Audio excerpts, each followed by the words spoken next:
ఇక వృషభ రాశి వారికి కృత్తిక 2, 3, 4 పాదాలు, రోహిణి 4 పాదాలు, మృగశిర 1, 2 పాదాలు వృషభ రాశికి వస్తాయి. ఆదాయం 2, వ్యయం 8, రాజపూజ్యం 7, అవమానం 3.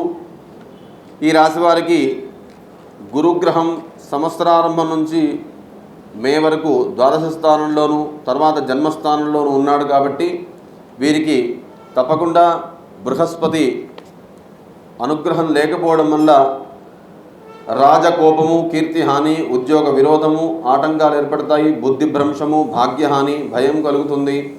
తర్వాత వ్యవసాయదారులకు అధిక వ్యయము, తక్కువ లాభాలు ఉంటాయి. విద్యార్థులకు సామాన్య కాలము, ఎక్కడి పనులు అక్కడే ఉంటాయి. వివాహ బలం లేని కారణంగా వివాహ ప్రయత్నాలు ఫలించవు. తమకు తరచూ అవమానము, మనోవ్యాకులత కూడా పొందేటువంటి అవకాశం ఉంది.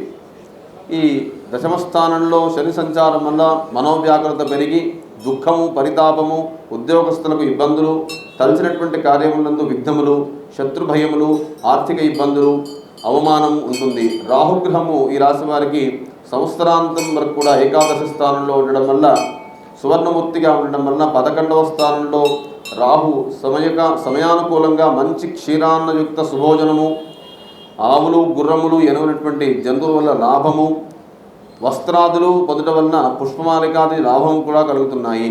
అయితే ఈ సంవత్సరం రాహు అనుకూలంగా ఉండడం విశేషంగా మంచి ఫలితాన్ని ఇస్తున్నాడు.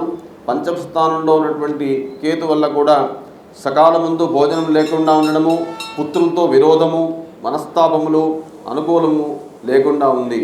అయితే ఈ కేతు వల్ల రాజగౌరవము, సన్మానం మొదలైనటువంటి శుభ ఫలితాలను కూడా చెప్తున్నాడు. కాబట్టి వృషభ రాశి వారికి రాహు వల్ల కొంత లాభం ఉంది.